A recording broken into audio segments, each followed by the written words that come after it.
돌아가지? 들어갔네.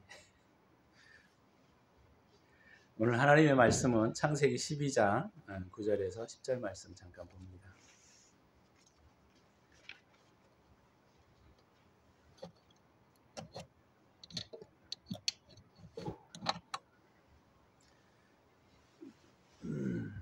창세기 12장 9절에서 10절 말씀.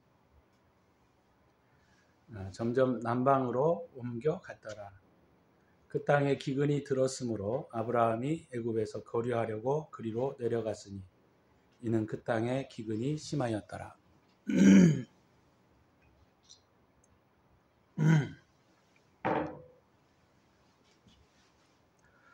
자, 오늘 말씀을 본문을 중심으로 애굽의 체류함, 애굽의 거류함 이라는 제목으로 말씀을 나누고자 합니다.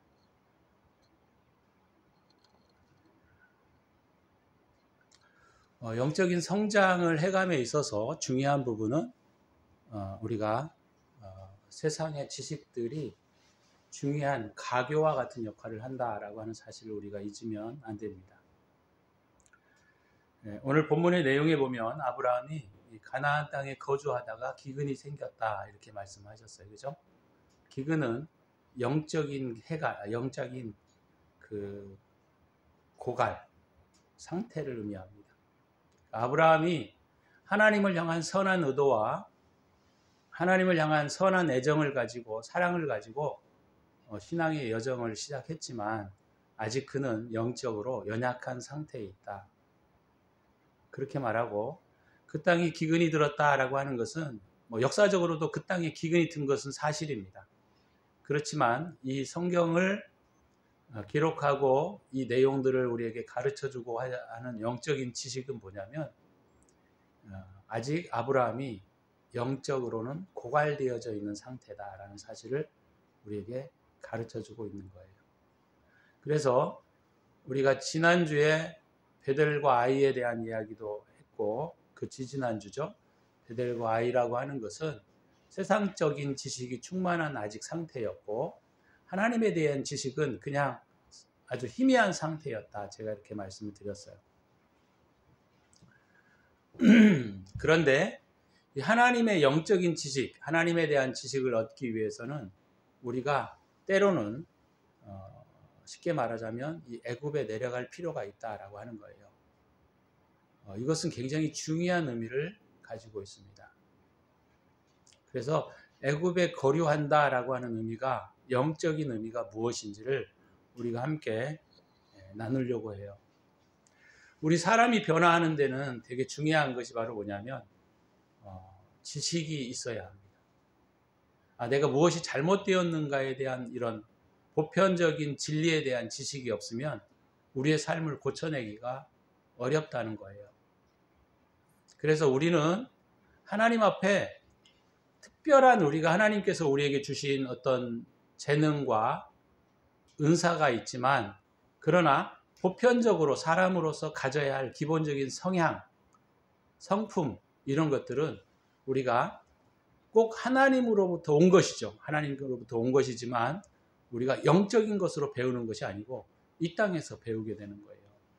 부모를 통한 교육이나 학교를 통한 교육이나 세상의 어떤 여러 가지 우리가 보고 듣고 느끼고 이런 것들을 통해서 우리는 배우게 된다라고 하는 것이죠. 그래서 이런 세상적인 지식을 통하여 우리가 영적인 지식 안으로 더 깊이 들어갈 수가 있다라고 하는 거예요. 그래서 우리가 세상에서 배우고 익히고 쌓고 이런 것들이 결코 우리가 신앙생활에 있어서 아무런 의미가 없다는 것을 가리키지 않습니다. 많은 영적인 사람들이 자꾸 세상 것을 완전히 무시해버리려고 하는 성향이 있기 때문에 이 말씀의 의미가 무엇인지를 제가 말씀을 드리려고 하는 거예요. 그래서 영적인 것과 세상적인 것 이런 것들을 이분해서는 안 됩니다. 물론 우리가 구별해 가야죠. 신앙의 삶을 가지고 살 때. 그렇지만 우리가 영적인 것과 세상적인 것을 구분해 버리게 되면 우리는 세상 것을 무시해버리는 성향으로 가게 되어 있어요. 그렇게 되면 우리의 영적인 지식은 마치 두 다리를 버티고 우리가 세상을 살아가야 되는데 한 다리를 잃어버린 영적인 다리로만 우리가 살아갈 수밖에 없는 위험성에 처하게 돼요. 그러면 이런 분들은 반드시 편협된 사고에 빠지지 않을 수가 없습니다. 그래서 우리가 이 애굽이라고 하는 것이 영적인 의미를 가지고 있는 것은 과학적 지식을 의미해요. 이 고대 세계에서 애굽은 과학적 지식이 굉장히 풍만했던 그런 나라였거든요. 충분했던 나라였거든요. 발전하고. 그래서 이 영적인 기근들이 왔을 때, 우리가 영적으로 고갈되어져 있는 상태에 있을 때 우리가 중요한 회복의 방법 중에 하나는 뭐냐면 우리가 배워왔던 기본적인 지식들, 이런 것들을 통해서 우리 자신을 다시 한번 배우고 점검하고 하는 일들도 우리에게 중요한 의미를 갖는다라고 하는 것입니다. 중요한 것은 우리의 이런 겉사람의 변화는 결국 속사람의 변화와 연결되어져 있어요. 겉사람이 변화되지 않는데 속사람만 변화되는 예는 없고, 속사람이 변화되었는데 겉사람이 변화되지 않는다, 이런 경우도 없어요. 그래서 이게 되게 중요한 의미를 갖게 되는 것이 바로 뭐냐면, 분리하려고 하지 말고 사람을 이렇게 분해하려고 하지 말라는 거예요. 겉사람과 속사람, 또는 뭐 영적으로 또는 세상적으로, 이런 것들을 구분해서 생각해서는 안 된다라고 하는 겁니다. 그렇게 되면 우리는 영적인 지식으로 너무 흘러버리든지 아니면 세상적인 지식으로 흘러버려서 우리가 온전하고 바른 하나님을 향한 영적 올바른 지식들을 습득할 수가 없게 되는 거예요. 그래서 제가 지난번에도 한번 말씀을 드린 것 같은데, 어찌됐건 간에 이 애굽으로 내려가면 되게 중요한 의미를 갖는다라고 하는 거예요. 그래서 이 이집트가, 그러니까 애굽이라고 하는 곳이 영적으로 상징하는 것이 바로 뭐냐면 과학적 지식, 또는 우리가 배워왔던 세상적인 지식, 그런 것들을 의미한다라고 하는 겁니다. 그러면 오늘 이 본문의 내용에 그 땅에 기근이 들었으므로 아브라함이 애굽에 거류하려고, 애굽의 거류함이라는 말이 무엇을 의미하냐면, 우리가 이 배움의 지식을 통하여 영적인 지식 안으로 들어가는, 마치 이 배움의 지식이, 과학적인 지식이 영적인 통로가 될 수 있고 영적인 문이 될 수 있다라고 하는 사실을 우리가 이해할 필요가 있어요. 예를 들자면, 제가 이 예를 한번 들어서 설명을 하자면, 저도 가끔 이제 영적으로 우리가 어려운 일들을 겪게 될 때 이 자연을 통해서 배우는 것들이 굉장히 많아요. 씨 뿌리는 비유나 뭐 이런 것들도 주님이 이런 자연적인 현상을 통해서 영적인 것들을 설명해 가는 것들이 있고, 그죠? 그래서 뭐 씨를 뿌릴 때 우리가 그냥 뿌리지 않잖아요. 씨를 뿌릴 때 뭐를 해야 되나요? 첫 번째는 기경을 해야 된다는 거죠. 이런 것들에 대한 지식이 우리가 영적인 지식으로 돌아와서는, 내 안에 있는 쓴뿌리, 내 안에 있는 악한 것들을 기경해서 밖으로 내보내야 된다라고 하는 거예요. 가시도 제거하고, 예를 들자면 돌도 제거하고, 딱딱해진 땅들을 아주 부드럽게 기경하고, 이런 작업들이 있어야 씨를 뿌리게 될 때 씨를 잘 토착되고 그것들이 튼튼하게 열매를 향하여 걸어갈 수 있게 된다라고 하는 것이죠. 그런 측면에서 우리가 과학적 지식들을 무시하는 삶을 살아서는 안 된다라고 하는 거예요. 때로는 이런 과학적인 지식들이 우리의 영적인 지식으로 걸어가고 들어가는 데 있어서 굉장히 중요한 도움이 된다라고 하는 거예요. 디딤돌이 될 수 있다라고 하는 거예요. 그러나 또 여기에서 또 한 가지 위험스러운 것은, 너무 과학적인 지식을 또 우리가 중요시 여기다 보게 되면, 잘못되면 이신론에 빠지게 돼요. 합리주의에 빠져버리게 됩니다. 검증주의에 빠져버리게 되고 실제주의에 빠져버리게 돼요. 영적인 세계를 인정하지 아니하고 자기가 경험하는 것만이 최대한 올바른 지식인 것만을 소유하고 살아가는 사람들로 바뀔 수 있는 위험성이 있다라고 하는 거예요. 그래서 이것이 과학적인 지식과, 예를 들자면 세상적인 지식과 영적인 지식들은 서로 보완 관계에 있고 서로 소통하는 관계에 있다라고 우리가 이해해야 합니다. 그래서 아브라함이 애굽에 내려갔다든지 이스라엘 백성들이 영적으로 애굽에서 거류했다든지 또 예수님도 애굽으로 내려가셨다든지 이런 것들은 굉장히 우리에게 중요한 교훈을 던져주고 있는데 이것은 우리의 삶을 영적인 지식, 과학적인 지식으로 나누지 말고 그것을 하나의 통합적 관점에서 바라보는 것이 우리가 영적인 지식을 얻는 중요한 수단이다라고 하는 것을 오늘 우리에게 가르쳐주고 있어요. 그래서 물론 그 땅에 기근이 들었다라고 하는 의미가 가나안 땅이 아직 영적인 지식으로 풍만하지 않고 풍족하지 않다는 상태를 우리에게 가르쳐주고 있는 반면에 우리가 이런 영적인 풍만한 상태, 충분한 상태에 들어가기 위해서는 애굽으로 내려가야 하는, 다시 말해서 과학적인 지식을 통하여 다시 우리가 영적인 지식 안으로 들어가는 준비를 해야 하는 이런 과정들이 우리에게 필요하다라고 하는 것입니다. 근데 우리가 이제 역사적인 사안에서 우리가 살펴보게 되면 이집트인들은 결국은 복음 안으로 들어오지 못했어요. 그죠? 복음 안으로 들어오지 못했습니다. 왜 그랬느냐? 이집트는 어떤 것에 굉장히 많이 빠지게 됐느냐면 우상 숭배와 마술에 빠지게 되어 버렸습니다. 그것은 바로 뭐냐면 이 세상적인 지식만으로 신앙을 추구하고 세상적인 지식만으로 어떤 뭔가 초월적인 것들을 추구하게 될 때에는 반드시 우상 숭배에 빠지게 되어 있습니다. 그래서 애굽의 실수와 애굽 사람들의 실수는 바로 여기에 있다라고 하는 거예요. 그래서 가나안 땅에 들어왔던 아브라함이 다시 애굽으로 내려가고 있는 이 사건을 통해서 우리는 세상적인 지식이 올바르게 영적인 지식을 안내하는 수단으로 사용되어지지 않을 때의 위험성, 그 다음에 세상적인 지식만을 추구해 갈 때 이것이 가져오는 병폐점, 이런 부분들을 우리가 명확하게 이해하지 않으면 우리도 이 두 가지 오류 가운데 빠질 위험성이 있다라고 하는 것입니다. 이 과학적인 지식과 세상적인 지식은 하늘나라의 지식을 안내하는 문과 같은 역할을 하는 거예요. 그것을 우리가 이사야서 19장에 보게 되면 그런 표현들이 나와 있습니다. 잠깐 우리가 한번 그것을 넘겨서 한번 보죠. 이사야서에 우리가 보게 되면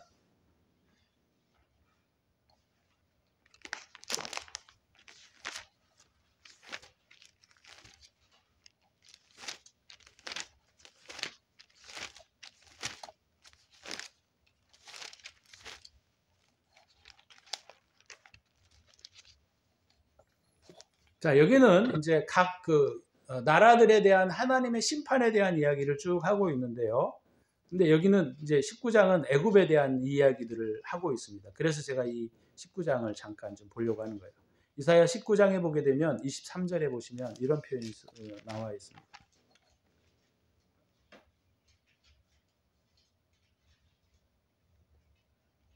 그날에 애굽에서 아수르로 통하는 대로가 있어 아수르 사람은 애굽으로 가겠고 애굽 사람은 아수르로 갈 것이며 애굽 사람이 아수르 사람과 함께 경배하리라.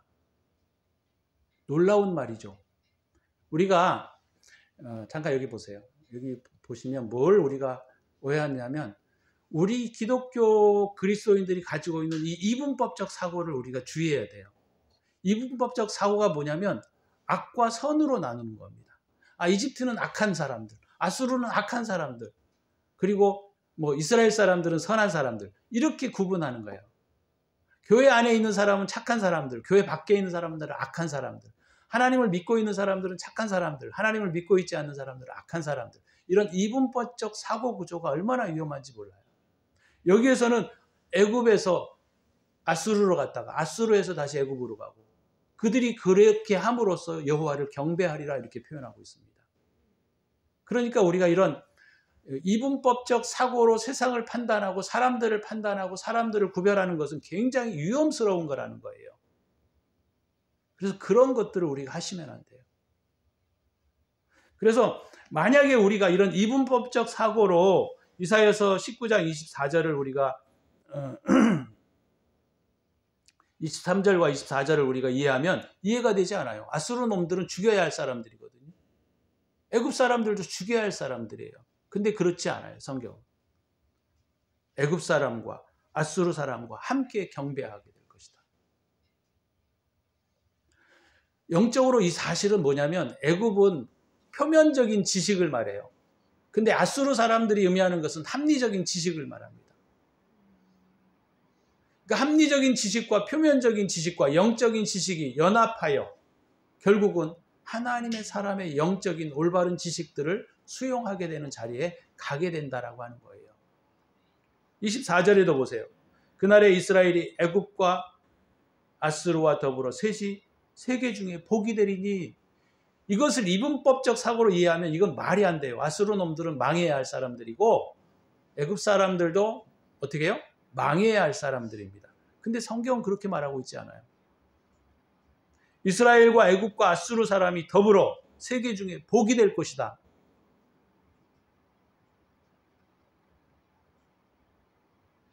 이것은 문자적으로, 역사적으로, 문법적으로 이해하면 도저히 이해가 되지 않는 사건입니다.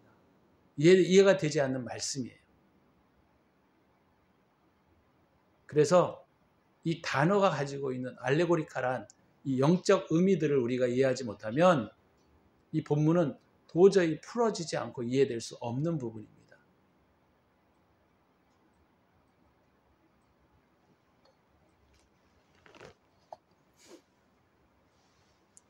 자, 그래서 애굽의 체류함이라고 하는 이 사건은 애굽의 거류함 또는 이집트의 거류함, 이집트의 체류함, 이런 말의 의미는 과학적인 지식이 영적인 지식과 분리되어서는 안 된다라고 하는 거예요. 반면에 과학적인 지식이 주도적인 역할을 해서 영적인 지식을 무시해버리게 되면 그것은 우상숭배와 마술로 빠지게 됩니다. 이집트가 했던 것처럼. 그러면 아수르는 어땠던가요? 아수르도 마찬가지예요. 그것이 의미하고 있는 지식은 합리적인 지식입니다. 근데 그들은 합리적인 지식이 주도적인 역할을 했던 나라예요. 그래서 아수르도 망하게 되는 거예요. 이집트는 어떻게 돼요? 과학적인 지식을 주도로 하고 세워졌던 민족이 이집트예요. 그래서 이 과학적인 지식과 합리적인 지식이 이 영적인 지식을 섬기는 이런 역할을 했어야 되는데, 그들이 주도적인 역할을 하게 될 때에 결국 그들은 하나님과 동떨어진 망한 삶을 살아가게 된다라고 하는 거예요. 반면에 이 영적인 지식을 가지고 있었던 이스라엘 백성들도 애굽과 아수르와 경계에서를 끊어버리게 되면, 과학적 지식과 합리적인 지식을 끊어버리게 되면 그들은 어떤 삶으로 되어버리느냐? 그들도 바벨론으로, 포로로 끌려가게 되어지는 비참한 행세가 된다라고 하는 거예요.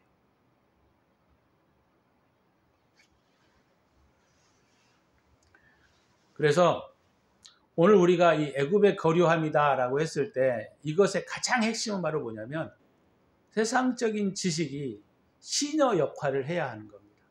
다시 말하면 과학적인 지식이 시녀 역할을 해야 되고, 아수르는 합리적인 지식이 시녀 역할을 해서 하나님으로 향하여 그 문을 열게 하고, 그리고 영적인 하나의 통합적 지식들을 가질 수 있도록 세워져야 이 사람이 온전한 하나님의 사람으로 서갈 수 있다라고 하는 것입니다. 이것이 오늘 우리가 이 본문에서 말하고 있는 애굽으로 내려간다, 애굽에서 체류한다 라고 하는 영적인 의미라고 하는 것입니다. 다시 한번 제가 말씀을 드리지만 세상적인 것들을 너무 우리 삶에서 분리해서 구분해서 떨어뜨리려고 하지 말고 이분법적 사고방식을 버리시고, 우리가 세상 속에서 살아가는 것이고 세상도 하나님이 주신 것이고 세상도 하나님 앞에 창조된 것들이에요. 그래서 이런 이분법적 사고를 버리고 이 과학적인 사고와 합리적인 사고들이 하나님을 향한 시녀의 역할을 제대로 해갈 때 온전한 신앙인의 모습, 합리적인 신앙인의 모습들이 세워져 갈 수 있다라고 하는 것입니다. 물론 중요성을 따지자고 한다면 신앙적인 지식이 중요한 거예요. 그렇지만 애굽의 아브라함이 체류했던 것이지 아브라함이 애굽에서 내려가서 살지는 않았습니다. 그죠? 그러니까 거기에서 잠깐 내려갔다가 다시 올라오는 거예요. 그러니까 이런 것들을 우리가 통해서 보게 되면 합리적인 지식과 과학적인 지식들을 결코 무시해서는 안 된다. 그러나 합리적인 지식과 과학적인 지식이 주도적인 역할을 하게 될 때 또한 위험성이 있어서 그들 또한 결국 영적인 지식 안으로 깊이 들어가지 못한다라고 하는 사실을 오늘 이 본문을 통해서 우리에게 가르쳐주고 있다라고 하는 것입니다. 그럴 때 우리가 이런 부분들을 우리가 조심하셔야 돼요. 영적인 지식들을 너무 추구하는 사람들에게는 반드시 넘어지는 기회가 생기게 됩니다. 이스라엘이 무너졌던 것처럼, 또한 애굽이 무너졌던 것처럼, 아수르가 멸망했던 것처럼 그들 또한 그들이 주도적인 역할을 해갈 때에는 결국 망하는 세계 속으로 가게 될 수밖에 없다라고 하는 것입니다. 그렇게 될 때 오늘 이 본문을 통해서 우리가 애굽의 거류함, 애굽의 체류함이라고 하는 그 영적인 의미는 바로 뭐냐면 세상에 가지고 있는 지식들이 우리에게 영적인 삶을 어떤 역할을 해가는 것이 그에 대해서 우리가 반드시 올바르게 이해할 필요가 있다라고 하는 것입니다. 그래서 오늘 이 말씀의 중요한 핵심은 바로 뭐냐면 균형을 잡으시라는 거예요. 세상적인 지식과 영적인 지식이 균형이 되어 하나의 통합적 사고의 형성이 되어질 때 그가 온전한 그리스도인으로 세워져 가게 된다라고 하는 것입니다. 제가 만났던 많은 사람들 중에 예화를 하나 들자면 영적인 지식을 너무 추구한 나머지 거의 대부분이 무너져 버렸고, 또 어떤 분들은 너무 합리적인 지식을 추구하다가 결국 자기도 모르는 사이에 하나님에 대한 오해와 그는 하나님을 믿고 있다고 생각하는데 삶이 그렇게 회복되어지지 않는 모습들을 많이 보았습니다. 여러분들은 어떠신가요? 여러분들은 지금 어떠한 태도와 어떠한 가치관을 가지고 하나님을 알아가려고 하고 있습니까? 이 부분들이 온전하게 우리에게 회복되지 않으면 온전한 그리스도인의 모습들은 세워지지 않습니다.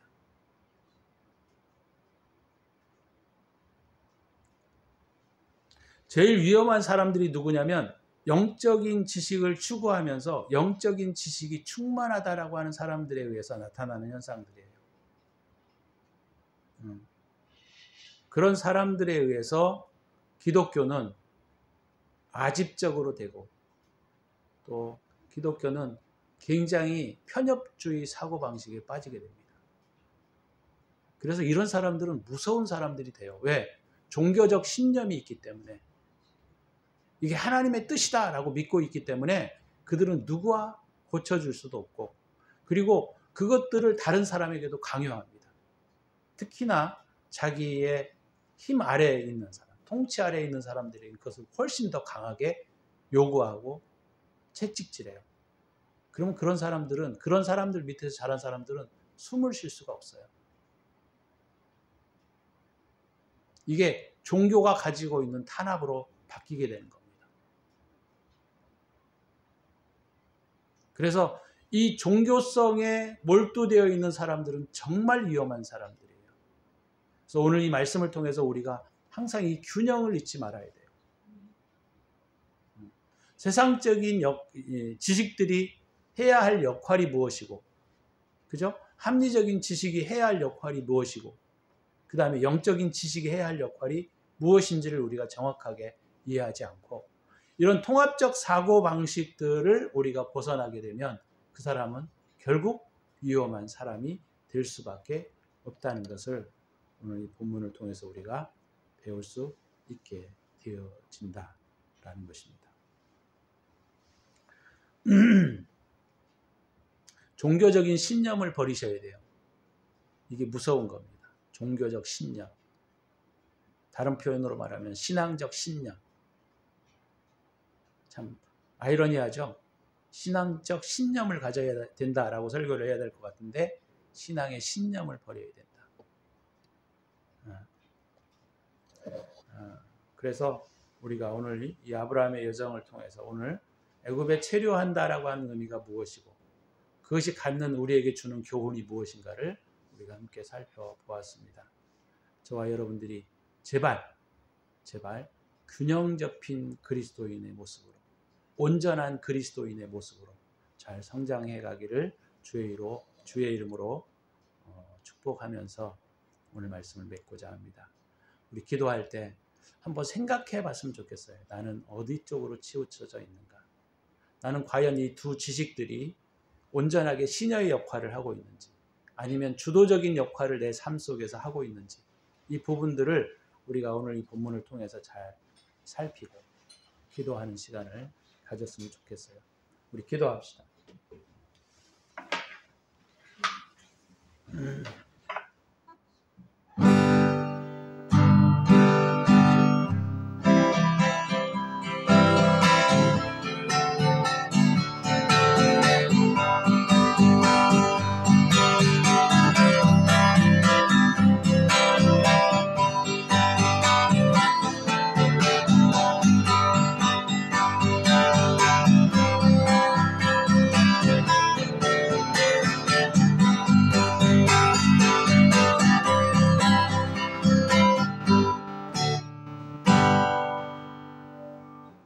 주님, 균형 잡힌 믿음의 사람이 되기를 원합니다.